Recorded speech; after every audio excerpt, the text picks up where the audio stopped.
Ahmedabad Indore highway પર મોડી રાત્રે ગમખ્વાર અકસ્માતની ઘટના બની છે। હાઈવે પર ગાય આવી જતા ઇકો કાર ચાલકે કાબુ ગુમાવ્યો અને કાર ડિવાઈડર પર ચડી ગઈ।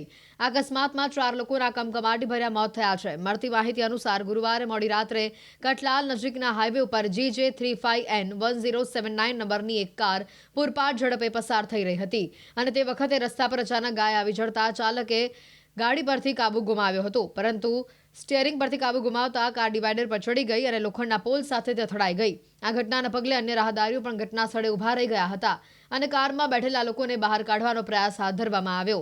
આ અકસ્માત એટલો ભયાનક હતો કે કારનો આગળનો ભાગ ડૂચો થઈ ગયો હતો, તો બીજી તરફ કારમાં સવાર ચાલક સહિત 4 લોકોના ઘટના સ્થળ પર જ કમકમાટીભર્યા મોત થયા હતા, જ્યારે એક શખ્સને ગંભીર ઇજા પહોંચતા તેને તાત્કાલિક અસરથી નજીકના દવાખાનામાં સારવાર માટે ખસેડાયો હતો। પ્રાથમિક જાણકારી અનુસાર મૃતકો મહીસાગર જિલ્લાના રહેવાસી છે। પોલીસે હાલ સમગ્ર મામલે વધુ તપાસ હાથ ધરી છે।